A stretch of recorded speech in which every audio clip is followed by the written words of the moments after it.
पाकिस्तान 14 अगस्त और भारत 15 अगस्त आखिर क्यों? यह सवाल आपके जहन में कौन था होगा। भारत के स्वतंत्रता संघर्ष और उस स्वतंत्रता संघर्ष के बाद मिली आज़ादी और इस आज़ादी के साथ मिले दो ऐसे देश जो शायद पड़ोसी तो हैं, एक ही देश के दो टुकड़े तो हैं, लेकिन आपस में 75 और 80 साल के कालांतर में भी एक साथ नहीं दिखते।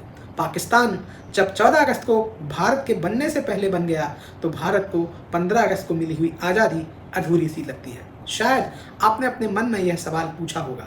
ब्रिटिश इंडिया का पार्टीशन हुआ तो 14 अगस्त को पाकिस्तान बना और रेड क्लिफ लाइन के नाम से रेड क्लिफ कमीशन ने एक ऐसी लाइन भारत और पाकिस्तान के बीच में खड़ी कर दी जो भारत और पाकिस्तान की विभाजन की रेखा कहलाती है। इस विभाजन की रेखा के साथ वह विभीषिका भी जुड़ी हुई है जिसे लोग सामान्य अर्थों पर देश के लिए काला दिन कहते हैं। लेकिन सरहद के उस पार जो आज़ाद होना चाहते थे इस देश से, इस विचार से जो भारत कहलाता था, जिस भारत ने लोगों के अंदर भारतीयता भर रखी थी और स्वतंत्रता के संघर्ष में सरहद के पार के वो लोग भी शामिल थे जो आज पाकिस्तानी कहलाते हैं।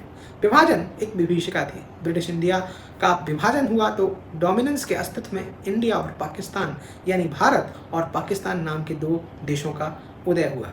यही नहीं, 1971 तक तो पाकिस्तान भारत के पूर्व और पश्चिम में भारत के लिए वो नासूर बनकर खड़ा हुआ था, जिसमें एक भारतीय को, एक सच्चे भारतीय को जो अखंड भारत की बात करता हो, भारत के खंड खंड होते हुए हिस्सों पूर्वी और पश्चिमी पाकिस्तान को देखते थे। 14 अगस्त का ये दिन निश्चित तौर पर हमारे पड़ोस के देश का अस्तित्व का दिन रहा हो, लेकिन ये निश्चित तौर पर राजनीति के मानचित्र पर की गई वो बड़ी भूल है जिसे शायद इतिहासकार भी कभी नहीं भुला सकते।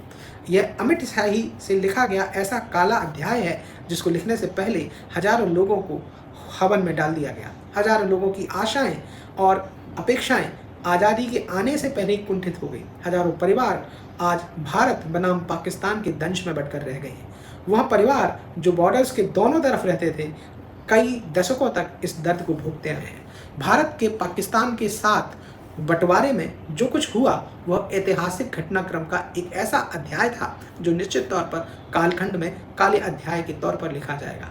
14 अगस्त के पहले क्या हम सब लोग तैयार थे या इतिहास के संदर्भ में समेटा गया यह तेजी का कालक्रम निश्चित तौर पर भारत को या आर्यावर्त को ऐसा दुख दर्द दे गया जो शायद समेटे नहीं समझता। निश्चित तौर पर भारत जब अपनी आज़ादी की पहली प्रभात मना रहा था तब पाकिस्तान नाम का पड़ोसी हमारे साथ हमसे पहले आज़ाद हो गया था। लेकिन आज़ाद होने से पहले गुलाम हो गई थी मानसिकता उन लोगों की जिन्होंने भारत को टू नेशन थ्योरी के अंदर एक्सेप्ट कर लिया गया लोगों को बांटने का वह फॉर्मूला जिसमें जेनेटिकली धर्म के आधार पर लोगों का विभाजन हो गया। विभाजन इस हद तक अप्रभावी था कि लोगों को उनके मापदंड के बेसिस पर दंगों के माध्यम से झोंका गया और लोगों की बड़ी हानि हुई। ऐसे लोग जिनकी ज़मीन जायदादें पाकिस्तान में थी या कि हिंदुस्तान में सरहदें हिंद में थी, निश्चित तौर पर दोनों ही क्षेत्रों से लगातार माइग्रेशंस हुए, लगातार वाद विवाद गहराता गया।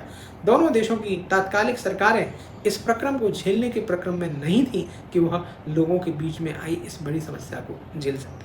इतिहास बने इस दिन ने हम सबको इतना तो सिखाया है कि अगर हमारे बीच में अपने लोगों के बीच में एकता की और सुकून या सुख चैन की कमी होगी, सद्भावना की कमी होगी, तो कोई बाहर वाला एक ऐसा घाव आपको दे जाएगा जो नासूर बनकर आपको आपके उम्र भर याद आता रहेगा या कि कोई और उसे याद दिलाता रहेगा। पाकिस्तान बनने और उसके बाद आज़ाद हुए पाकिस्तान के बाद शेष भारत को 15 अगस्त का ये दिन मुबारक। लेकिन उससे पहले इतिहास के उन जानकारों के माध्यम से मेरा उन लोगों से प्रश्न है जिन्होंने ये निर्णय लिया, क्या आपके पास इतिहास में कोई और विकल्प नहीं था? अगर नहीं था तो क्यों आपने इस तरह का फॉर्मूला एक्सेप्ट किया? क्या मजबूरियां थी उनकी इस विषय में ऐसा एक्शन लेने से पहले? शायद इतिहास जानता नहीं है या इतिहास को जानने वाले अपने इतिहास जानने वालों को सही ढंग से जानकारी दे नहीं पाए। आप इस विषय में क्या सोचते हैं और आप भारत की आज़ादी के प्रति भारत के विभाजन की इस विभीषिका को किस परिप्रेक्ष्य में लेते हैं? कमेंट करके अवश्य बताइएगा। आपका दिन शुभ हो। भारत की इस आज़ादी का दिवस आपको मुबारक हो।